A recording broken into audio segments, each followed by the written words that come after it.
Semiconductor sales slide year over year. For the last several months, most who discussed the topic of semiconductors did so in reference to shortages. Integrated chips were hard to find all over, and numerous markets suffered. Out in Michigan, Ford, NYSE, kept an entire lot full of mostly finished cars that couldn't be sold for want of some chip or another. A new sign recently emerged that says that trend may be reversing, but not for the reasons you'd expect. The latest word from the Semiconductor Industry Association shows that worldwide, semiconductor sales are down 18.5% in a year-over-year comparison between January 2023 and January 2022. Of course, the decline isn't universal. In year-over-year comparisons, the Americas are down 12.4%, Asia-Pacific and other regions are down 19.5%, and the absolute biggest loser is China at 31.6%.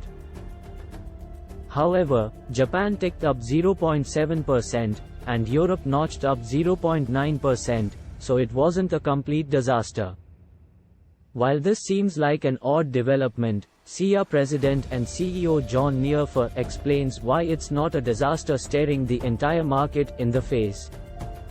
Neuffer notes that there were record high sales in 2022, but the second half of the year was where the plungers kicked in. As for 2023, it could ultimately go anywhere. As supplies start to improve, some demand destruction seems to be kicking in, and the Federal Reserve casting a shadow over all with wildly unpredictable interest rates. A look at some of the major semiconductor ETFs in the field gives us an idea of what's going on. The VanEck Semiconductor ETF, SMH, has shown an upward trend over the last 3 months. Fitting since VanEck focuses on Europe, and European semiconductor purchases are up.